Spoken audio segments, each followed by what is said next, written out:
नमस्कार। स्वागत है आपका अपने कार्यक्रम जीवन की मुस्कान में।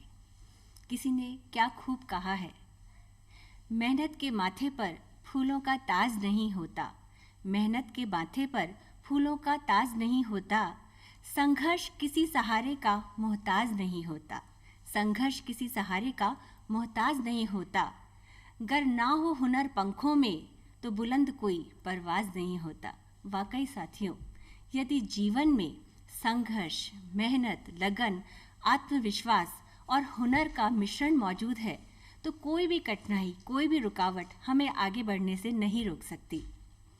ऐसे ही व्यक्तित्व आज हमारे साथ हमारे स्टूडियो में मौजूद हैं, जिन्होंने अपनी मेहनत, हुनर और लगन के बल पर अपनी कला को निखारा, उसको उभारा और उसे ही अपने जीवन जीने का एक साधन बनाया।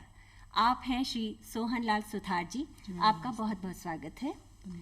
आप एक विशेष योग्यजन होने के बावजूद कला और शिल्प के क्षेत्र में एक उम्दा कलाकार हैं।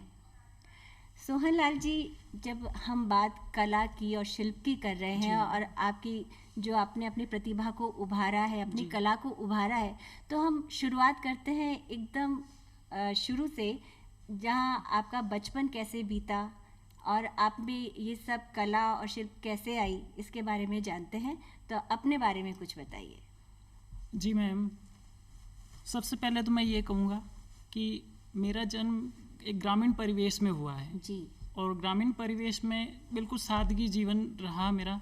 और मेरे जब मैं 9 महीने का था तब मेरे पोलियो ग्रसित हो गया था मैं जी। पर मेरे माता पिता को 5 साल बाद में पता चला कि ये अपना बच्चा है जो पोलियो ग्रसित है जी। और मेरा बिल्कुल सामान्य जिंदगी रही है, गांव की जिंदगी, जैसे खेलते कूदते बचपन, हाँ ग्रामीण मैम, परिवेश जैसे में जिस बचपन तरह का में बचपन बीतता है। जैसे मैम बचपन में पता नहीं चला था मुझे कि मैं पोलियो ग्रस्त हूँ, क्योंकि उस टाइम मैं वैसे परफेक्ट अपना आप में दिख रहा था कि मुझे किसी एंगल से नहीं लगा कि मैं पोलियो में ग्रस्त हुए हूँ।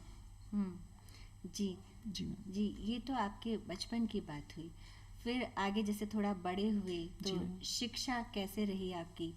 जी मैम, मेरी प्राइमरी शिक्षा मेरे गांव की स्कूल में ही हुआ और मेरे गांव के स्कूल 500 मीटर पे ही था। ठीक है, तो वहाँ से मैं आराम से जा सकता था, वापस आ भी सकता था। जी। पर मैम जैसे ही मैं क्वेश्चन वर्ड मेरे लिए ये था कि जैसे मैं 6th स्टैंडर्ड में जाऊँगा जब भी, तो वो पास के गांव में जाना पड़ता था। जी। ठीक है, तो चिंता इस बात की थी कि कैसे जाएंगे वहाँ पर।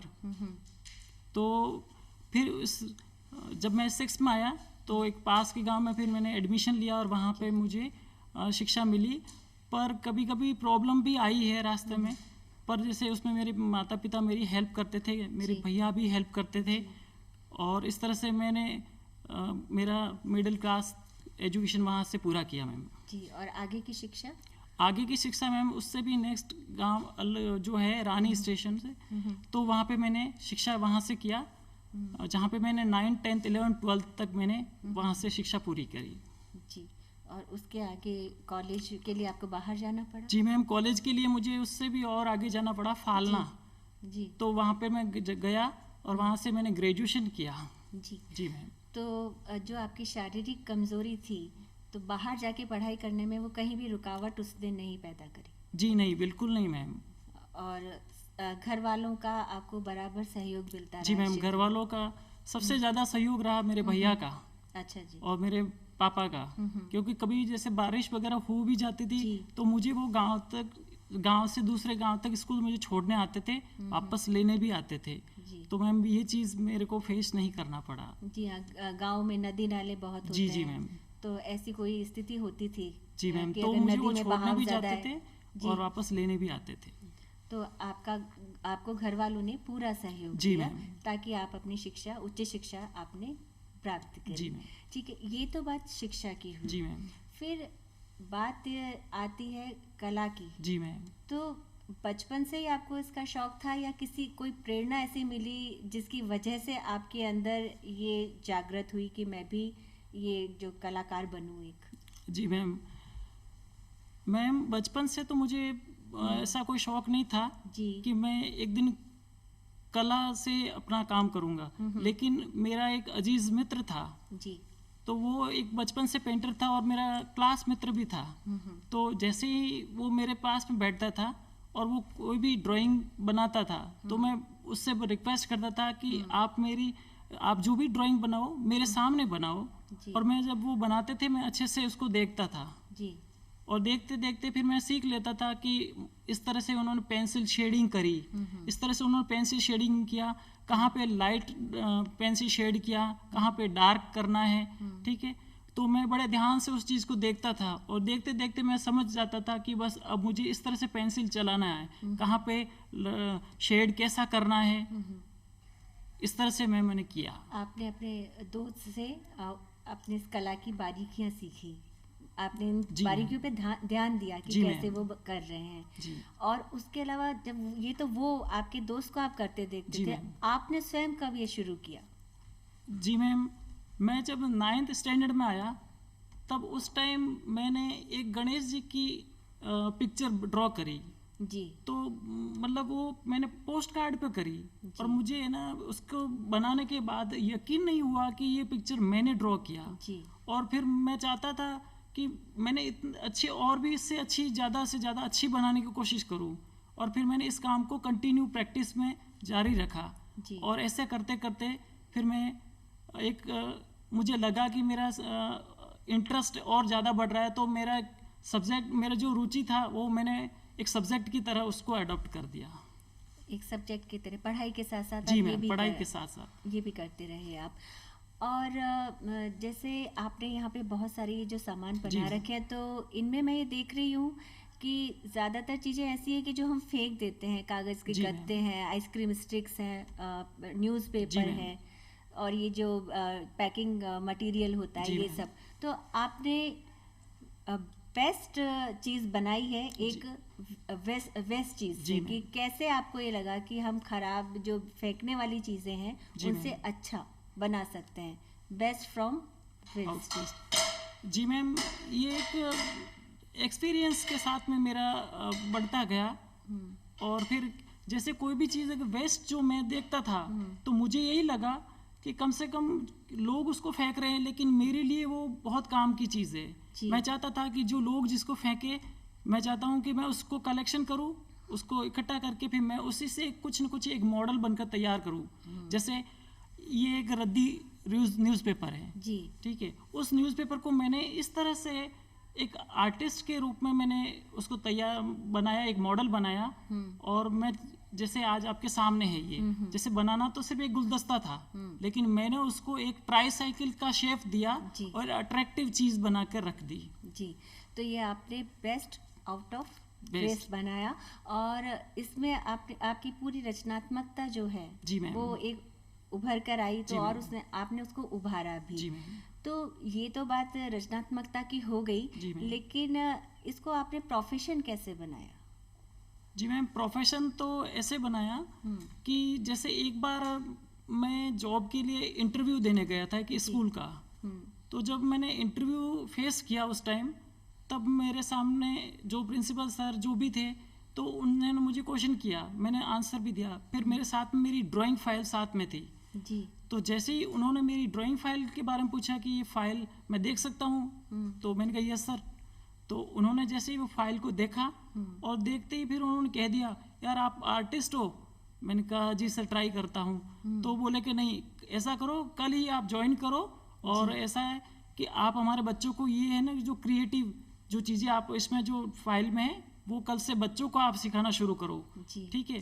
तो फिर मैंने कहा कि ओके सर मैं ये चीज़ तैयार हूँ। तो जब इस फील्ड में मैं आया तब मेरी आंखें खुली कि जो अपने पास हुनर है, जो गांव में रहा था, अब उस हुनर की बहुत बड़े कैनवास पे उसका स्कोप है जी। लेकिन अब इसका प्लेटफॉर्म मुझे वहीं से शुरू हुआ जब मैं इस जॉब में उतरा जी, स्कूली शिक्षा में। तो यानी जो आप इंटरव्यू देने गए थे वो आर्ट एंड क्राफ्ट के लिए नहीं देने गए जी, नहीं, वो आपके जो विषय रहे होंगे, आर्ट एंड क्राफ्ट आपका विषय नहीं था, ये आपका शौक था जी मैम, है ना।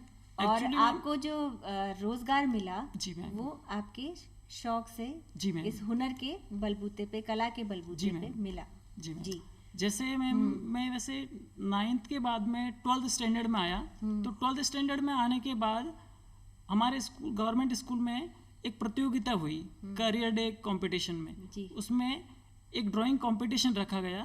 उस ड्राइंग कंपटीशन में बहुत सारे स्टूडेंट्स ने पार्टिसिपेट किया था जी और उनमें से एक मैं भी था। जी तो मैंने जैसे वो कंपटीशन पूरा फाइट किया, तो लास्ट में जब रिजल्ट शो किया तो उसमें मैं पूरे स्कूल में टॉप निकला, मैं फर्स्ट रैंक मेरा रहा था। जी और उससे मेरे को इतना कॉन्फिडेंस हुआ कि यार मैं आर्ट में बहुत कुछ कर सकता हूँ जी। और मैं इसको कम नहीं होने दिया। उसके बाद से मैंने कंटिन्यू प्रैक्टिस शुरू रखा।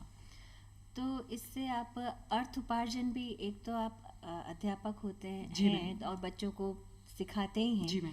पर इसके अलावा भी आप ग्रामीण परिप्रेक्ष्य से हैं, तो क्या और भी वहाँ के बच्चों को इस तरह के बताते हैं कि ये हुनर सीखो? जी मैम। पढ़ाई के लिए आप स्कूल जाते हो, अच्छी बात है, पढ़ते हो, जी मैम। लेकिन ये चीज़ सीखो, ये काम आएगी, तो वो आप किस तरह से बच्चों को समझाते हैं वहाँ की? जी मैम, मैं स्कूल से घर आने के बाद जो अपने व्यक्तिगत तौर पे जो भी चीज़ें मैं प्रिपेयर करता जी। हूँ, ठीक है, तो मेरे जो पास में अड़ोस पड़ोस के जो बच्चे होते हैं वो इन चीज़ों को देखने के लिए मेरे पास आते हैं। तब जी। मैं उनसे एक बात करता हूँ, मैंने कहा आपको देखना इम्पोर्टेंट नहीं है, इससे भी इम्पोर्टेंट ये है कि आप मेरे से क्या सीख रहे हो। जी और मैं आपको वो चीज़ें बताता हूँ, मैं उनको वो चीज़ें बताता हूँ कि भाई जो चीज़ वेस्ट पड़ी थी, जो लोग बाहर फेंकते हैं, लेकिन आपको ऐसा है कि इन चीज़ों को कलेक्ट करके अपने पास में रखनी है। जैसे मैंने बोले कि कौन कौन सी चीज़ें जैसे होती है, तो मैंने उनसे बोला कि जैसे कोई शादी होती है तो गिफ्ट वगैरह देते हैं अपने को, तो गिफ्ट देते टाइम वेपर्स वगैरह उसके साथ में पॉलीथीन की थैली वगैरह पैकिंग होती है, तो आप उसको बाहर मत फेंको। आप ये फॉइल पेपर भी लंच में लेकर जाते हो तब भी है ना, उसको मत फेंको, उसका भी कलेक्शन रखो। फिर मैं उनको एक कुछ आइडियाज़, जैसे किड्स के लाइक मैं उनको कुछ आइडियाज शेयर करता हूँ, जी। ठीक है, तो उसके हिसाब से है ना वो प्रैक्टिस करते हैं और प्रैक्टिस करने के बाद जो कमी पूर्ति होती है वो मैं उनको गाइड करके मेरे अकॉर्डिंग मैं उनको अच्छे से बता देता हूँ मैम। जी, जैसे आपने मंदिर बनाया, गांव में मंदिर होता जी है, मैम। तो बच्चों को आप बताते हैं कि देखो ये वही सब है कि पैकिंग का मटेरियल आया, गत्ते मैम। होते हैं या थर्माकोल पड़े जी होते मैम। हैं, आई जाते हैं, जी मैम।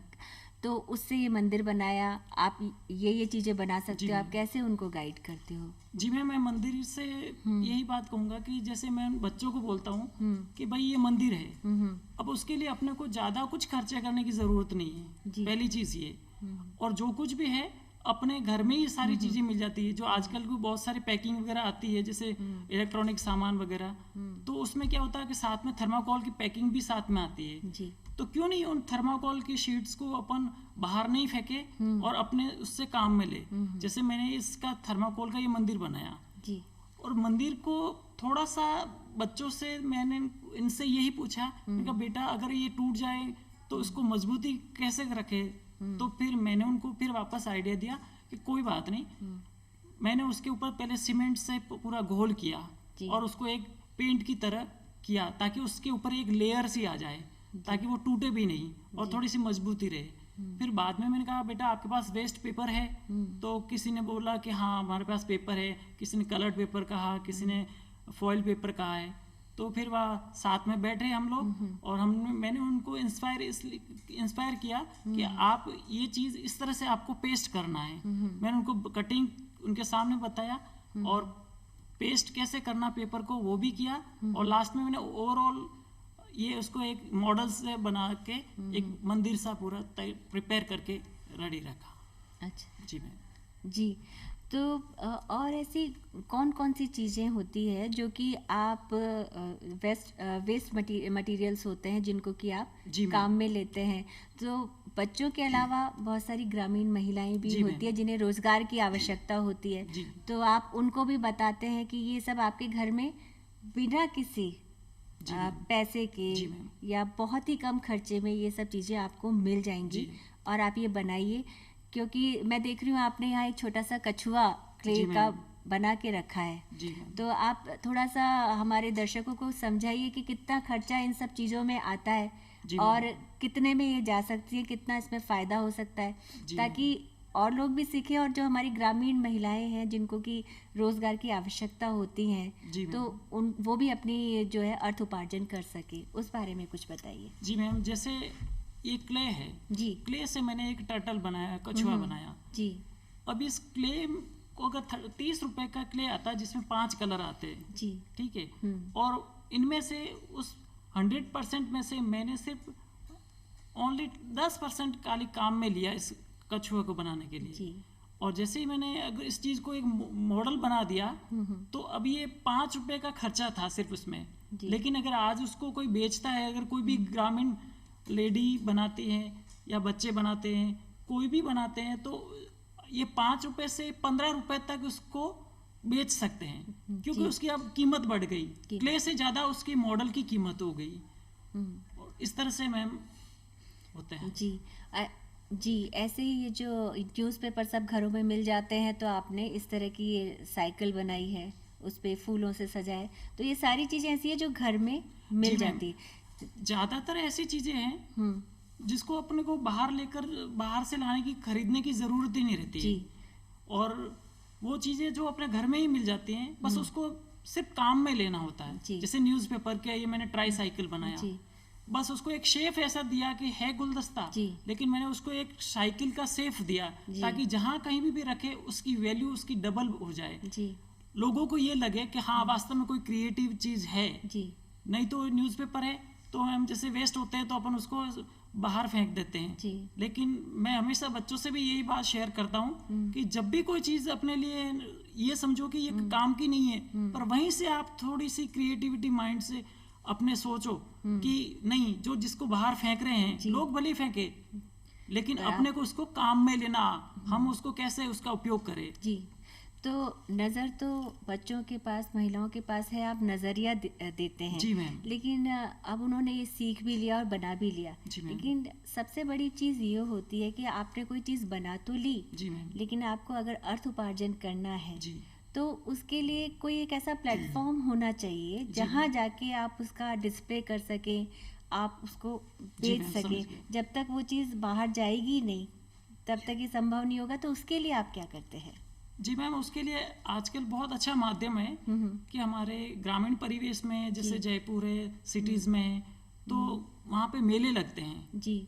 और इस तरह से वहाँ पे मेले लगते हैं तो वहाँ पे हर कलाकार की चीजें वहाँ पे शो करते हैं। ठीक है। तो एक मौका होता है कि हम भी अपना बेस्ट दें और वहाँ तक उस चीज, अपने हुनर को वहाँ तक पहुँचाए। और जैसे NGO होता है, स्वयंसेवक संघ, तो वो भी आज बहुत सपोर्ट करता है कि एक हुनर को ग्रामीण परिवेश में रहने वाले ऐसी बहुत सारी महिलाएं हैं मैम, युवक है जो पढ़े लिखे नहीं है, तो उनके लिए बहुत अच्छा रोजगार का साधन है कि वो अपनी प्रदर्शनी भी लगा सके उन मेलों में। ठीक है। तो इससे क्या होगा कि एक तो अपनी चीज लोगों तक पहुंचेगी, और दूसरी चीज ये कि उनको एक आय का स्रोत बन जाएगा उनके लिए कि कम से कम। और बड़ी चीज, खुशी की बात यह है कि जो चीज वो अपन जो बना रहे हैं क्राफ्ट की, तो उसके लिए अपने को कोई ज्यादा खर्चे करने की जरूरत नहीं है। सबसे बड़ी बात ये है। और बिल्कुल कम कॉस्ट में बहुत बेस्ट करके शो करते हैं, तो उसकी कीमत उससे 3 गुना बढ़ जाती है मैम। तो ये एक सबसे बड़ी बात है कि जो वेस्ट चीजें होती है, जैसे अभी आपके सामने एक गिटार है, ठीक है, ये गत्ता था, मेरे पास सिर्फ एक गत्ता पड़ा था, पर मैंने उस गत्ते को इस तरह से काम में लिया और मैंने सोचा कि ये गत्ता है तो उसको अपन फेंकने के बजाय अपने को काम में लिया, तो मैंने इस तरह से उसको एक शेप में रखा, बना दिया, ड्रॉ किया, उसके ऊपर एक गिटार सा शेप दिया, और फिर मैंने उसको एक वेस्ट जो चीज थी मैंने उसको एक बेस्ट लेवल पे रख दिया। जी। तो ये जो रचनात्मकता है, ये जो आपने ये सब चीज़ें बना रहे हैं, इसके लिए क्या किसी विशेष प्रशिक्षण या शिक्षा की आवश्यकता होती है? जी मैम, मेरा मानना तो है कि इसके लिए कोई पढ़े लिखे या प्रशिक्षण की जरूरत नहीं है जी। क्योंकि मैम होता सिर्फ अपना हुनर होता है, और अपने हुनर को डिपेंड करता है अपने ऊपर कि अपन कहाँ तक उसको लेकर जाए जी। दुनिया के सामने कहते हैं कि भगवान ने हर किसी को एक ने कला दी है, लेकिन फर्क सिर्फ इतना है कि कोई इस दुनिया में कला को दिखा पाते हैं और कोई दिखा नहीं पाता है, और जो दिखा पाते हैं वो एज ए कलाकार कहलाते हैं जी। ये बहुत खूब कहा आपने, जो दिखा पाते हैं वो कलाकार कहलाते हैं। तो ऐसी कोई विशेष शिक्षा या बहुत पैसे की इसके लिए आवश्यकता नहीं होती है।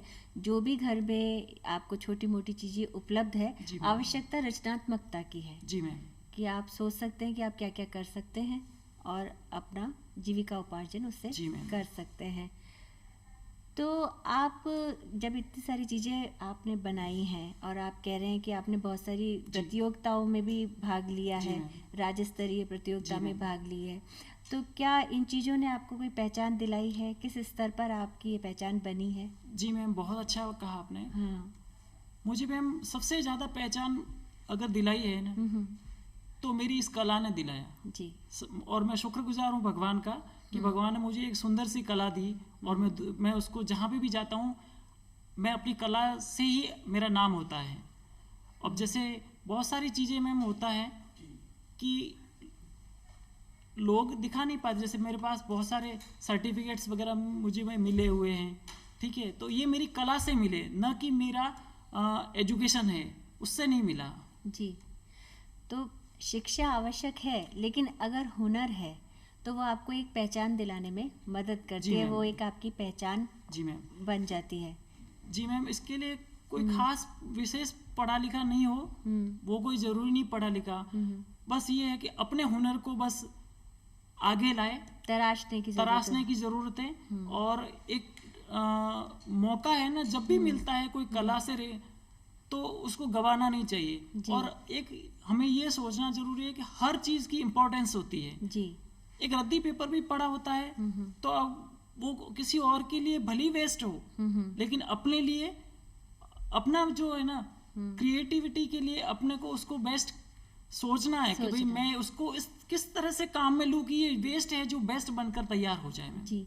आपके जैसे कॉलेज में आपने बताया था कि आपके सब्जेक्ट्स जो थे वो ये आर्ट और क्राफ्ट नहीं थे, अलग थे, तो लेकिन पहचान बनाई आपके इस शौक ने, इस आर्ट ने।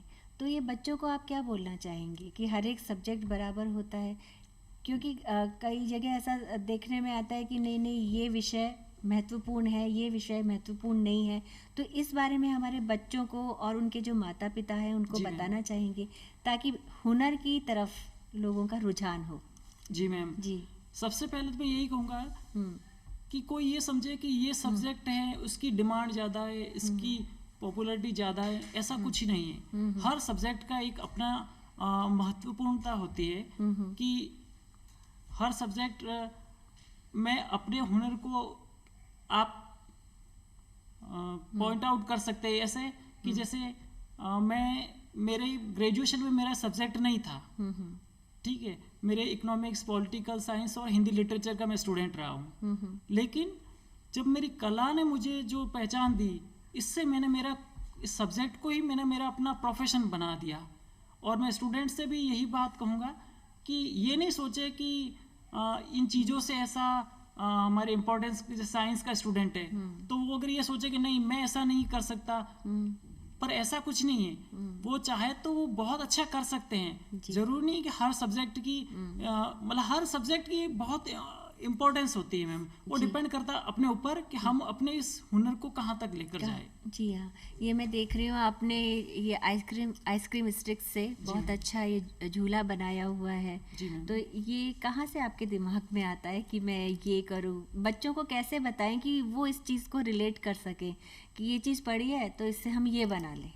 जी मैम, मैं बच्चों से काफ़ी जुड़ा हुआ हूँ, तो बच्चे मेरे को बोलते हैं कि सर आपको भी वो मेरे से भी जैसे आपने कहा क्वेश्चन किया, वैसे मेरे को बच्चे भी क्वेश्चन करते हैं कि सर आपके माइंड में सारी चीज़ें कैसे आती है।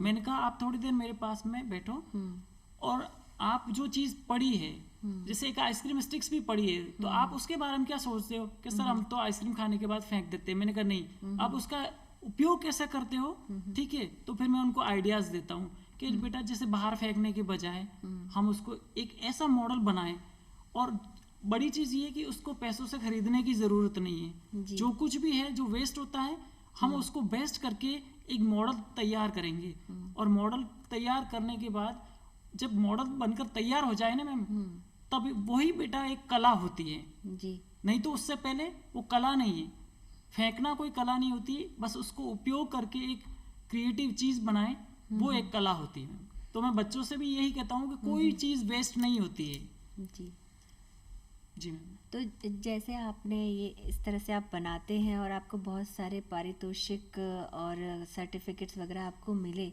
तो आपका आत्मविश्वास और बढ़ता है। जी मैम। तो वो किस तरह से आप उसको फिर और आगे ले जाने के लिए सोचते हैं?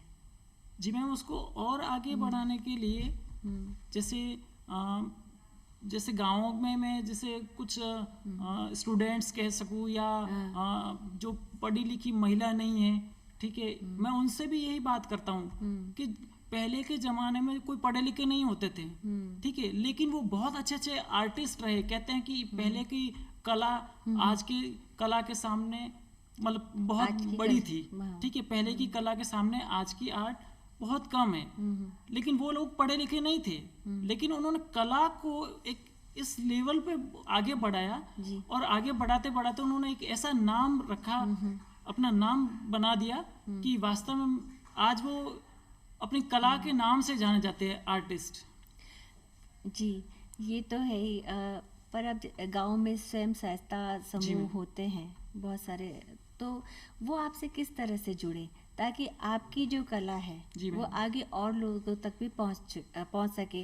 क्या आप कोई जो ये प्रदर्शनी और ये सब तो आपने बताया एग्जीबिशंस वगैरह, उसके अलावा जो आजकल आधुनिक तकनीक है उनका भी आप इस्तेमाल करते हैं? किस तरह से उनको आपस में जोड़ते हैं ताकि आपकी कला भी आगे बढ़े और लोगों को इसका फायदा भी मिल सके? जी मैम, आज के टाइम में मैम जैसे हर चीज़ ऑफलाइन पहले होता था जी, आज भी ऑफलाइन तो होता ही है जी, लेकिन एक बहुत अच्छा ऑप्शन है कि कोई भी चीज़ आज ऑनलाइन पे भी अपन वो कर सकते हैं जी। जैसे बहुत सारी चीज़ अभी जो मॉडर्न आर्ट आ रही है, ठीक है, जिसमें जिसको मैं नाम बोलूँ, एक एल्जीनेट जो क्राफ्ट की चीज़ें बनती उससे, एक रेजिन आर्ट होता है जो बिल्कुल मॉडर्न आर्ट है। आज के टाइम में बहुत अच्छा क्रेज है और बड़ी बात यह है कि मैम उसको बनाने में बहुत इजी तरीका मैं अगर बता दूं ना, तो हर जैसे ही मैं बताऊंगा तो वो सामने वाला क्विक समझ जाएगा कि यार ये तो बहुत इजी है, तो आप काश मैं उसको पहले कर लेता। जी, तो आप ऑफलाइन के साथ साथ ऑनलाइन भी लोगों से जुड़ते हैं तो ज़्यादा लोगों से जुड़ पाते हैं। अब आप हमारे कार्यक्रम का समय समाप्त होने को है, तो जल्दी से जो हमारे बच्चे और महिलाएं हैं उनको 2 लाइन में एक मैसेज दे दीजिए कि क्या देना चाहेंगे आप? जी मैम, मैं मैसेज ये देना चाहूँगा जी कि कोई भी अपनी शारीरिक कमजोरी है ना, उसको अपने ऊपर हावी मत होने दो जी, सबसे बड़ी बात यही है जी। और जो अपने पास जैसे जो कला है, ठीक है, उसको अगर अपने को और आगे बढ़ाना है जी, तो उसके लिए भरपूर प्रयास करो मैम जी। बहुत बहुत अच्छी बात कही आपने। और दर्शकों, तो आपको इन्होंने सोहन लाल जी ने जो कुछ बनाया है, दिखाया है, आपको बहुत पसंद आया होगा और आशा है आप भी इनके साथ ऑनलाइन भी जुड़ेंगे और ऑफलाइन भी इनकी चीज़ें सीखेंगे और इससे सभी को बहुत फ़ायदा मिलेगा। तो और एक आत्मविश्वास सब में आएगा कि एक विशेष योग्यजन होने के बावजूद इनमें जो आत्मविश्वास है, जिस तरह से इन्होंने अपने जीवन को उभारा है, निखारा है, हम भी वैसे ही बनने का प्रयास करेंगे। तो इसी के साथ आज हम अपने कार्यक्रम को समाप्त करते हैं। सोहन लाल जी, आपका बहुत बहुत धन्यवाद। बहुत बहुत धन्यवाद।